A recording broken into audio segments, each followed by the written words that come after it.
रात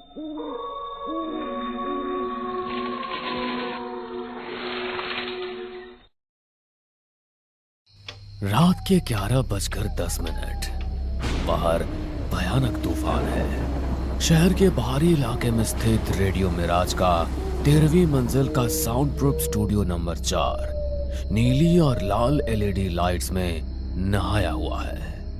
नमस्कार शहर, रात के 11:10 हो चुके हैं और आप सुन रहे हैं आपका पसंदीदा और खौफनाक शो मिडनाइट टेरर अपनी होस्ट तारा के साथ। बाहर का मौसम सुन रहे हैं आप? हवा ऐसे चीख रही है जैसे कोई भटकी हुई आत्मा सदियों से किसी का इंतजार कर रही हो। अगर आप इस वक्त अकेले हैं तो मेरी मानिए, अपने दरवाजे और खिड़कियां कसकर बंद कर लीजिए, क्योंकि अंधेरे में छिपी चीजें अक्सर दरवाजा खटखटा कर नहीं आती। चलिए डर के सफर को आगे बढ़ाते हैं और लेते हैं आज रात का पहला कॉल। हेलो, कौन बोल रहा है? मिडनाइट टेरर में आपका स्वागत है। हेलो तारा, क्या तुम मुझे सुन सकती हो? मेरी आवाज आ रही है? हाँ दोस्त, आपकी आवाज आ रही है। अपना नाम बताइए और आपके पीछे ये अजीब सा शोर कैसा है? क्या आप किसी हाईवे पर गाड़ी चला रहे हैं? आपका नेटवर्क बहुत कट रहा है। मेरा नाम राहुल है। तारा मुझे मदद चाहिए। मैं नेशनल हाईवे 45 पर हूँ। मेरी कार का इंजन अचानक बंद हो गया है। सारी लाइट्स बुझ गई है। बाहर खूब अंधेरा है और वो चीज मेरे कार के बाहर है। कौन सी चीज राहुल? घबराइए मत, आराम से बताइए। क्या कोई जंगली जानवर है या कोई लुटेरा? वो जानवर नहीं है, वो इंसान भी नहीं है तारा। वो बस एक परछाई है। वो बहुत लंबा है, कम से कम 8 फुट। उसके हाथ पैर किसी मकड़ी की तरह मुड़े हुए हैं और वो मेरी कार की खिड़की के पास आ रहा है। राहुल सुनिए मेरी बात, कार को अंदर से लॉक कर लीजिए। मैं पुलिस को आपके लोकेशन पर भेजने के लिए अपनी टीम को बोल रही हूँ। क्या आप मुझे बता सकते हैं कि वो चीज अब कहाँ है? उसने खिड़की पर हाथ रख दिया है तारा, और वो कुछ बोल रहा है। वो मुझे सुन रहा है तारा। वो तुम्हारे बारे में बोल रहा है। वो कह रहा है कि उसे तुम्हारी आवाज। कॉल अचानक कट जाती है। स्टूडियो में सिर्फ बीप बीप की आवाज गूंजती है। कंसोल के मॉनिटर पर लाल रंग की लहरें अभी भी कांप रही है। हाँ, तो वो थे राहुल। शायद नेटवर्क की प्रॉब्लम से कॉल कट गया था, या शायद ये कहें कि एक बहुत ही बेहतरीन प्रैंक था। अगर ये प्रैंक था राहुल, तो मानना पड़ेगा आपकी एक्टिंग लाजवाब थी। श्रोताओं, ऐसे ही डरावने किस्से आप मुझे सुना सकते हैं। लाइनें खुली हैं। तभी लाइन 2 पर एक कॉल चमकने लगती है। ये इमरजेंसी लाइन है जो सीधे रेडियो स्टेशन के लैंडलाइन से जुड़ी है। हेलो, मिडनाइट टेरर में आपका स्वागत है। बताइए आपके पास क्या खौफनाक कहानी है? तुमने उसे अंदर क्यों आने दिया तारा? माफ कीजिएगा, आप कौन बोल रही हैं और आप किस बारे में बात कर रही हैं? मेरा नाम मीना है। मैं तुम्हारे रेडियो टावर के ठीक सामने वाली बिल्डिंग में 12वीं मंजिल पर रहती हूँ। मैं अपनी बालकनी में खड़ी हूँ तारा। मैंने अभी उस चीज को देखा है। वो हाईवे की तरफ से तुम्हारे रेडियो टावर की तरफ आ रही है। वो सड़क पर नहीं चल रही है, वो बिजली और टेलीफोन के तारों के जरिए रेंग रही है। देखिए मीना, अगर आप राहुल की दोस्त हैं और ये कोई मिला जुला प्रैंक है तो ये बिल्कुल भी मजेदार नहीं है। आप लोग मेरे शो का कीमती समय बर्बाद कर रहे हैं।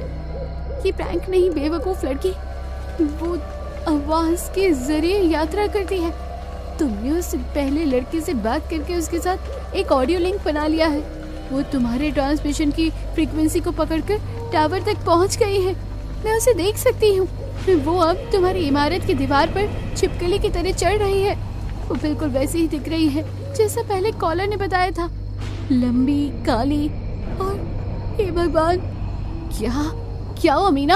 आप क्या देख रही हैं? उसने अपना सर मेरी तरफ घुमा लिया है। उसका चेहरा, वो मेरी तरफ देख रही है। नहीं, वो मुझे सुन रही है। मेरी आवाज उस तक जा रही है। मुझे फोन काटना होगा। मुझे माफ कर दो तारा। लाइन फिर से कट जाती है। स्टूडियो में सन्नाटा छा जाता है। दीवारों से एक हल्की हल्की हिसिंग आवाज आने लगती है, बिल्कुल वैसी ही जैसी राहुल के कॉल में थी। शांत हो जा तारा, ये बस एक प्रैंक है। तू इतने सालों से ये शो कर रही है, डरना तेरा काम नहीं, डराना तेरा काम है। तारा तुरंत अपने कंसोल पर लगा इंटरकॉम का बटन दबाती है, जो नीचे मेन गेट पर बैठे सिक्योरिटी गार्ड रवि से जुड़ा है। रवि, रवि, क्या तुम मुझे सुन सकते हो? जी तारा मैडम, सब ठीक है ना? रवि, मुझे तुरंत बताओ, क्या बाहर कोई है? क्या किसी ने बिल्डिंग की दीवार पर चढ़ने की कोशिश की है? मेन गेट का ताला चेक करो। मैडम, आप भी अपने शो की कहानियों से डरने लगी क्या? बाहर तो इतनी तेज बारिश है कि परिंदा भी पर नहीं मार सकता। मैं सीसीटीवी कैमरे के मॉनिटर के सामने बैठा हूँ, कोई नहीं है। अरे पूरी बिल्डिंग एकदम सुरक्षित है, आप आराम से अपना शो करिए। ठीक है रवि, लेकिन अगर कोई भी अजीब चीज दिखे तो मुझे तुरंत इंटरकॉम पर बताना। 11:35।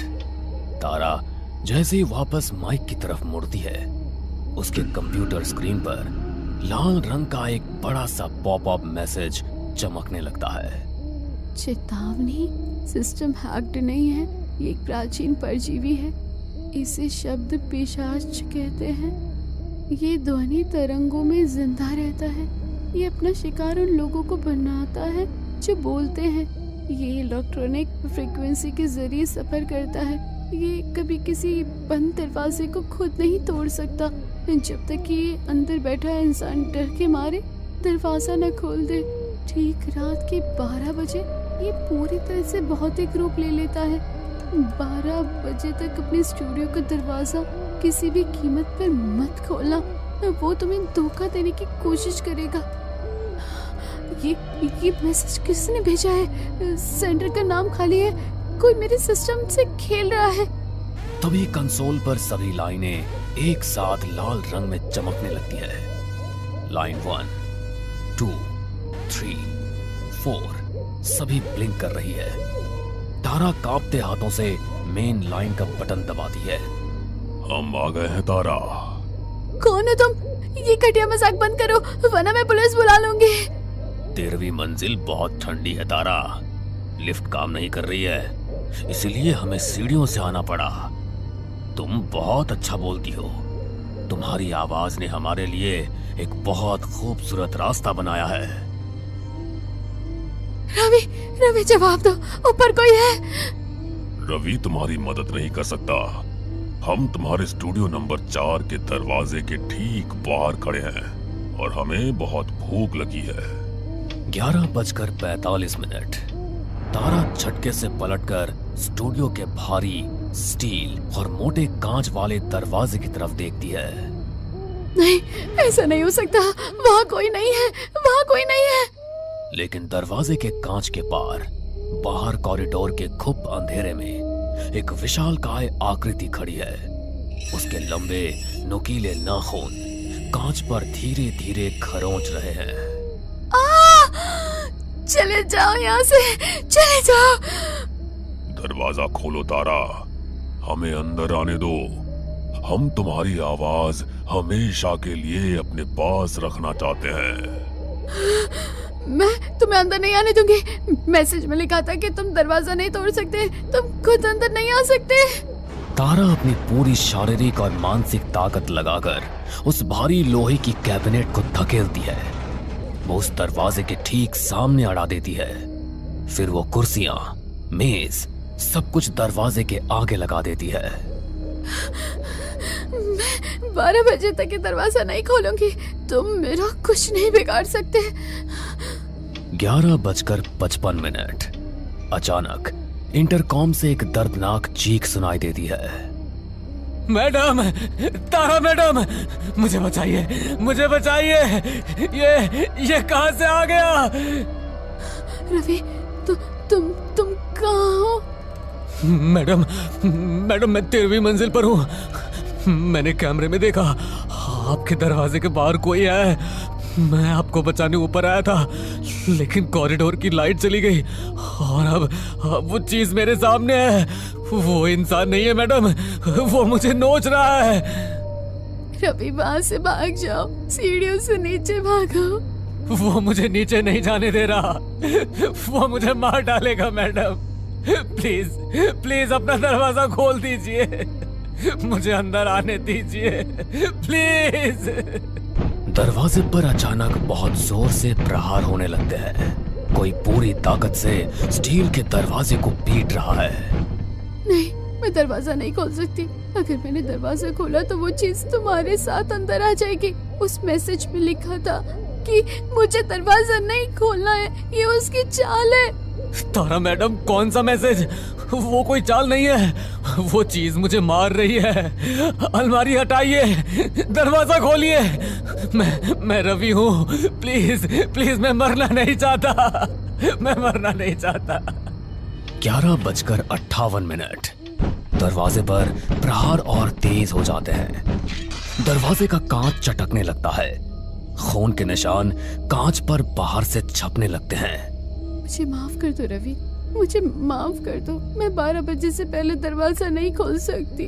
वो आवाज का पिशाच है, वो मुझे बेवकूफ बना रहा है। मैडम, वो मेरे गले तक पहुंच गया है। भगवान के लिए दरवाजा। और फिर एकदम सन्नाटा। दरवाजे पर होने वाले प्रहार बंद हो जाते हैं। रवि की आवाज हमेशा के लिए शांत हो जाती है। सिर्फ तारा के रोने की आवाज और हिसिंग गूंज रही है। 11:59, बस 60 सेकंड और 25 सेकंड, 15 सेकंड, 5, 4, 3, 2, 1। रात के ठीक 12 बजे डिजिटल घड़ी पर 12 AM चमकता है। 1 सेकंड के लिए सब कुछ बिल्कुल सुन्न हो जाता है। तारा एक लंबी राहत भरी सांस छोड़ती है। उसके आंसू रुक जाते हैं। मैंने कर दिखाया, मैंने उस पिशाच को हरा दिया, मैं बच गई। लेकिन दरवाजे के बाहर से कोई हलचल नहीं होती। अचानक स्टूडियो का माइक्रोफोन अपने आप ऑन हो जाता है। लाल बत्ती चमकने लगती है और फिर स्पीकर से एक आवाज गूंजती है। यह आवाज दरवाजे के बाहर से नहीं, बल्कि तारा के ठीक पीछे से आ रही है। तुमने बहुत अच्छा किया तारा मैडम। तुमने लोहे की अलमारी लगाकर दरवाजे को पूरी तरह से ब्लॉक कर दिया। अब बाहर से कोई अंदर नहीं आ सकता और अंदर से कोई बाहर नहीं जा सकता। ये आवाज कहाँ से? तारा के पीछे कोई नहीं है, लेकिन उसकी नजर दीवारों के मोटे काले एक्विस्टिक फोम पर जाती है। वो फोम अजीब तरह से हिल रहा है, जैसे कोई जीवित धड़कता हुआ मांस हो। उस काले फोम में से लंबी नुकीली मकड़ी जैसी आकृतियां बाहर निकल रही है। दीवारों का सारा फोम पिघलकर कमरे के बीच में इकट्ठा होने लगता है और एक विशालकाय 8 फुट ऊंचे आकार में बदल रहा है। सच्चाई एक बिजली की तरह तारा के दिमाग पर गिरती है। वो शब्द पिशाच कभी बाहर था ही नहीं। वो कभी हाईवे पर कार के पास नहीं था। वो कभी इमारत पर नहीं चढ़ रहा था और वो दरवाजे के बाहर भी नहीं था। वो पिशाच एक ऑडियो वायरस था। जब राहुल ने पहली कॉल की थी, तभी वो रेडियो की फ्रीक्वेंसी के जरिए सीधा स्टूडियो के स्पीकर और दीवारों के साउंड प्रूफ फोम के अंदर आ चुका था। वो पूरी रात इन दीवारों के अंदर छिपकर पल रहा था। तारा की आवाज को सोखकर खुद को भौतिक आकार दे रहा था। तो दरवाजे के बाहर कौन था? बाहर असली रवि था।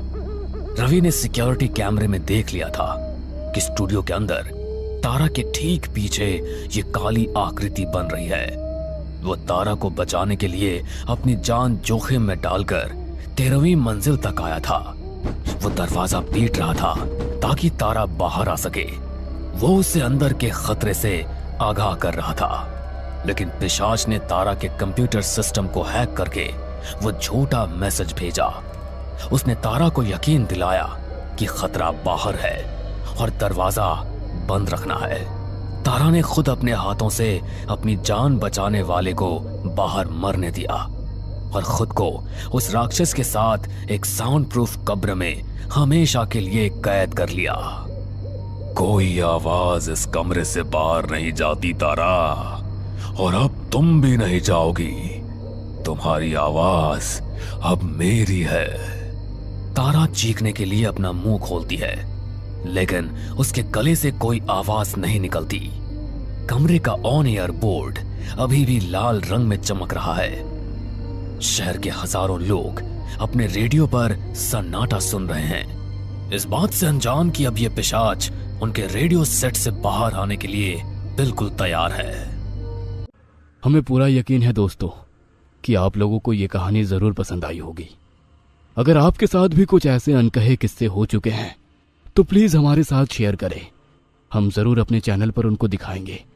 हमारी ईमेल आईडी नीचे डिस्क्रिप्शन बॉक्स में दी गई है, तो प्लीज हमारे वीडियो और चैनल को शेयर एंड सब्सक्राइब करें और बने रहे हमारे साथ ऐसे ही अनकहे किस्से और कहानियां सुनने के लिए।